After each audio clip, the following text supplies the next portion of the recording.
dressing up like this. So you see that I'm so professionally dressed. Good, It good. was really nice. Oh, wonderful. I think Veronica, then your group was is going to go first. So Zoe, are you the one who's presenting?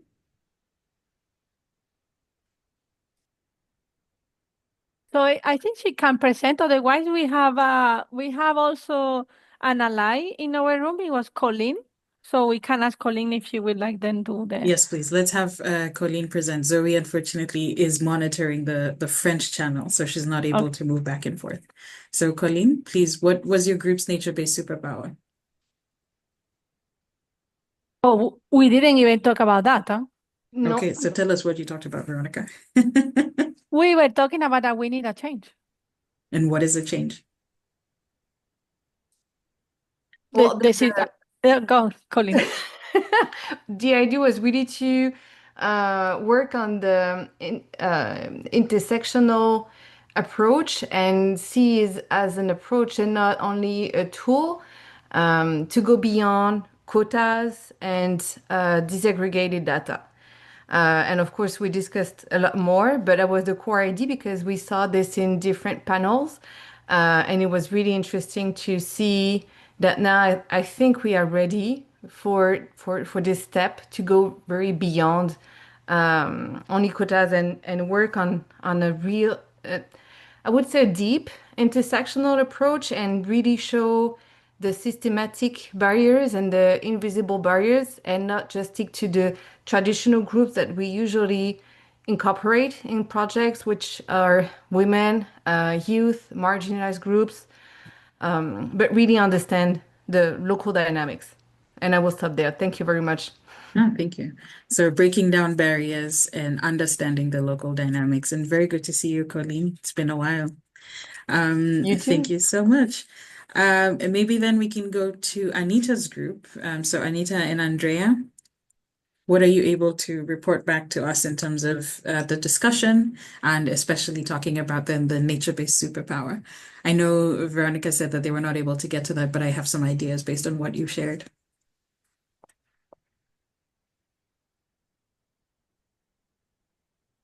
Andrea, Anita?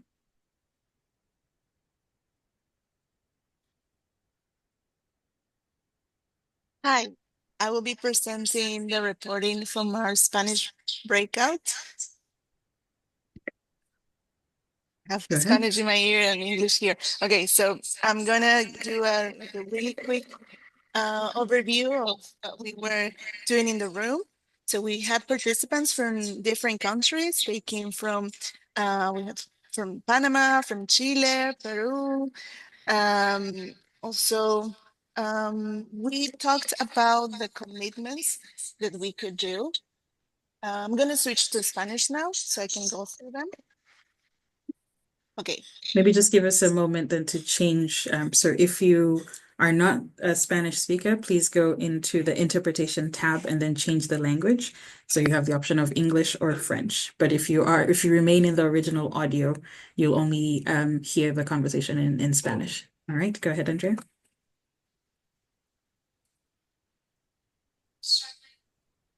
Okay, perfecto. Oh, right, perfect. Bueno, hablamos de muchos de nuestros participantes trabajan en saying how many of our participants work side by side with peasant communities and indigenous people. Many of our friends work there. And as a commitment, they said that they would like to bring this knowledge and apply them to their working teams and communities.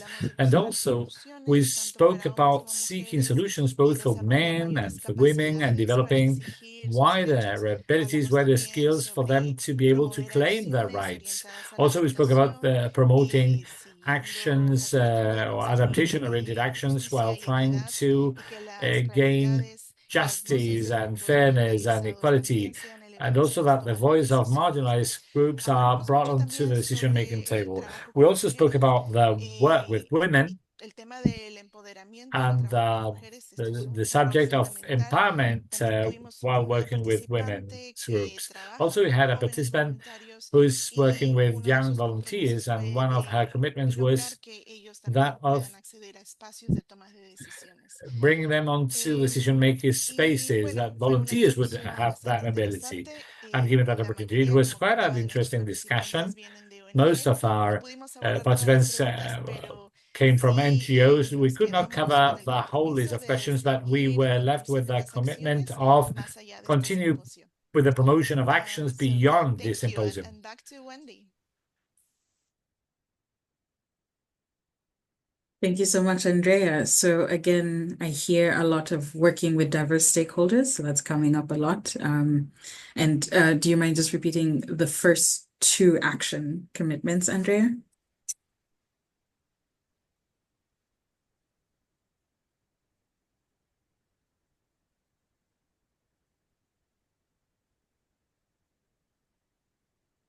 Sorry, Andrea, you're muted. Or if you could just type them in the chat so that we capture them. I'll move to group one. I see she's having audio trouble. I'll move to group one, English, and I don't remember who's facilitating that. Was that you, Catherine? It is, yes. Thank you, Wendy. Yes, so we have two co-speakers who will be sharing. We have Ruth Spencer, and then Zahid. Let me share my screen so they can go off of that.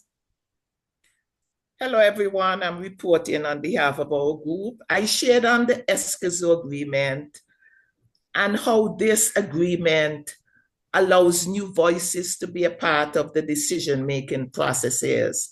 I shared how in a small island like Antigua, we already won a legal battle. So access to information, consultation, and I'm talking about consultation where the government comes to the community, access to justice. If a decision is made that harms people or the environment, the government can be sued. This legally binding agreement also puts provisions in place to protect environmental defenders. As you know, this is one of the major threats and causes of conflicts in Latin America and the Caribbean, where many people are killed. And also the ESCAZO agreement has provisions for vulnerable and marginalized groups to be included. So this was our powerhouse, ensuring, especially in Latin America, some countries have ratified, some have not, but you got to push your governments to ratify. You have to hold them accountable. And in this way, we can be a part of the policy-making processes. We can have a voice in decisions that are being made. So the finance part now is going to be shared by another colleague. Thank you. Thank you, Ruth. Thank you. The second thing that the key action that we want to take is channel finance to the local level. And when we say local level, it's not NGOs, it's not local government, it's not local NGOs, it's directly to communities. And there cannot be any other excuses that this can't be done in scale or anything. This has to be done. And there are good examples that we can look into in the future as well. But we feel that communities have the knowledge. With Action 1 in place, this direct channel of finances will definitely have more adaptation, more mitigations in place, and more power and agency to communities as well. So that's the Action 2 for us. Thank you. Over to you, Wendy or Catherine. Thank you, Zahid. Wonderful. Thank you. And you both as a group were able, your group rather was able to get to the slides, which is great. So we will be, for the facilitators, we will take that information and put it into the slides based on the discussion. Yeah, so we'll go to the next group then. So it would be Annie's group. Do you have a rapporteur?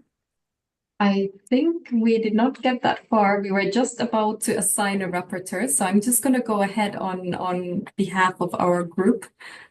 So one of the key issues that came up in our group discussion was building this systemic change and understanding local dynamics and linking community action to systemic change. So that was something like a key takeaway that the group members took away from the many sessions as kind of a broader arching theme. And there we didn't really get to practical actions. We were going through some examples from different countries. So we had some participants sharing examples from Kenya, from Liberia, on how they're finding practical, innovative solutions at the local scale. One of the other things that was raised was that those that are willing to change are the ones that need to be brought to the table as well, specifically talking about youth who have a drive to actually make a difference and to change the systems that we have. For the superpowers, I think some of the ideas that were discussed, we really discussed the power of community. So that community as kind of a superpower, and the other superpower that we thought would contribute to this systemic change would be to the ability to actually see the whole system and to be able to scope the whole system in order to then identify the right actions. So I think I'll leave it at that, as our action points were still quite in the early stages. Yeah. Thank you so much. I think for our group as well, we were not able to get to the action points, but I think what we were able to get to in terms of our superpower is also relevant. So I will ask Agnes to please just give us a very brief summary about our superpowers, and particularly then the nature component of it. Agnes? Yes. What is your group's nature-based superpower? We said our group nature-based superpower is collaboration and movement building. And even in that, again, there was a smaller question that says, which animal do we associate with these two? And we talked about bees. Bees are very good in collaboration. They make they actually make a movement. These two, they combine the two. They collaborate. They make the honeycombs, and then they make the honey, and then they work as a movement. Then we also talked about the ants, and ants just making a small ant hill that grows into a mountain.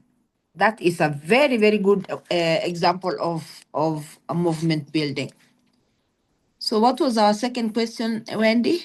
That would be the main one, because we were not able to get to the action items, but this is perfect. Thank you so much, Agnes. You're welcome. And thank you to everyone today for participating in the group sessions.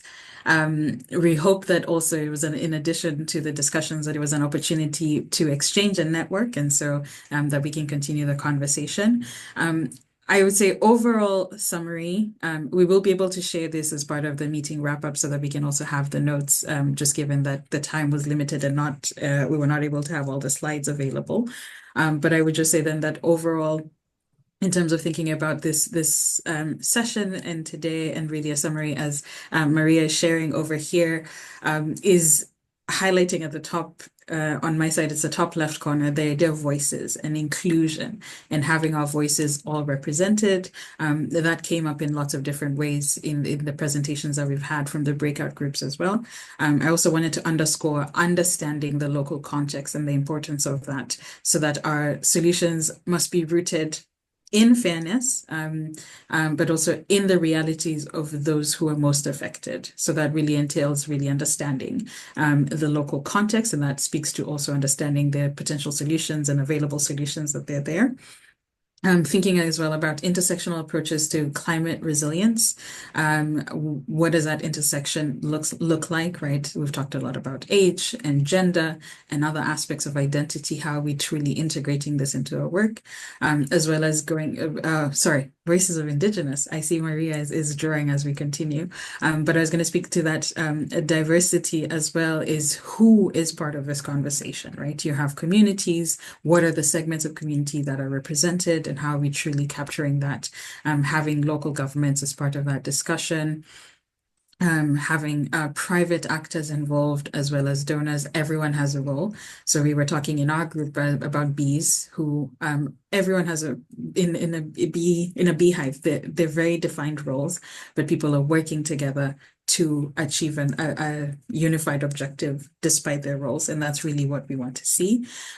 So of course, as a summary of some of the discussions earlier, is that this discussion on inclusion of gender is not just about women. It is not just about, putting a quota and saying 50% women were involved as part of the workshop, and really looking at the dynamics there. When can men be involved? What are the demographics of the community that you're working with? What are the demographics of your stakeholders, so that you can have true, meaningful engagement? There are situations where that 50% actually marginalizes women if the population is greater than 50%, as an example. So I want to thank you all very much for the breakout sessions. We'll put all this information together and be able to share. And I want to then hand over to my colleague, Annie, who's going to give us an overall summary of the last 3 days, as well as closing us out today. Thank you so much. Great. Thank you, Wendy. An overall summary of the last 3 days, I don't think that's even possible. So thank you all for joining us for this symposium. Thank you to all the participants. It's been really great, especially in these last hours, to also hear from you, and also through the chat and the questions that you've been raising. I think these questions will really help us to think forward some of the issues that we have been discussing in the past 3 days. I would also like to thank all the speakers for showcasing all the great work that you're doing on the ground. And maybe just something that I at least take away from this symposium, and especially looking at the different ideas that came out of this last session, where we got to really interact and talk to each other, is that our superpower is really the community. It's the collaboration. It's all of that brings us together. And by learning and sharing these things, this is how we can actually take these things step by step a bit forward to a better future as well. So I think with this, I would also like to thank our donors once again. So Global Affairs Canada, IKI, International Climate Initiative, the German Ministry of Environment, Climate Action, Nature Conservation and Nuclear Safety, as well as the Government of Norway for their continued support. And then also, of course, a big thank you to our translators.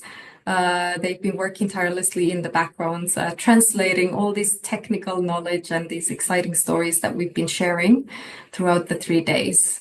And then really a big thank you also to all of my colleagues. So if I could just ask for the team to put on their cameras, and if we can all just come onto the screen, and also all of the panelists that are still here. I see also some of the participants that are here visible. If you can just turn on your cameras so that we can see the big group of people who is here and who's been contributing to these last 3 days to organizing this symposium.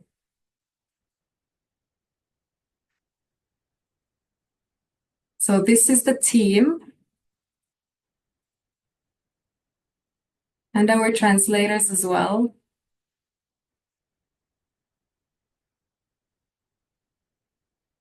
So I think what we really want to say is thank you. Thank you for really joining us for this discussion.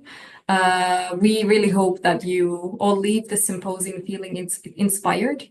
And as part of a community, if I may say, I think this is a community of practice. And I hope that we can stay connected, take some of the lessons learned and the actions that we've identified going forward, and see how to collaborate even more on these issues that we have identified? How can we actually change the systems as we've been talking about? I think the last message that I just want to say is please follow our channels. So as I think it was mentioned, this symposium was organized as a collaboration between 3 teams. So we had the PODONG, the NAbSA, and Global EbA Fund, as well as RISE. So please do follow our channels and follow the discussions going forward.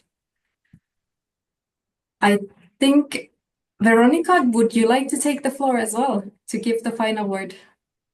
No, I don't want. I just wanted to really re-emphasize the work of collaboration, the sense of community that we have. Each of the projects we are here today, the PODONG Indigenous Peoples Initiative is a whole community behind. The Global EbA Fund is a whole community behind. NAbSA, we are a whole community behind, thanks to the Partnering for Climate, and the RISE the same. So this sense of community, I think, is what is making us alive and looking forward for what we have been discussing over the 3 days, for a systemic and transformative change. Great, thank you, Veronica. And I think with this, I thank you all for joining us in this Nature, Climate, and Gender Symposium. And I hope we'll continue the learning going forward.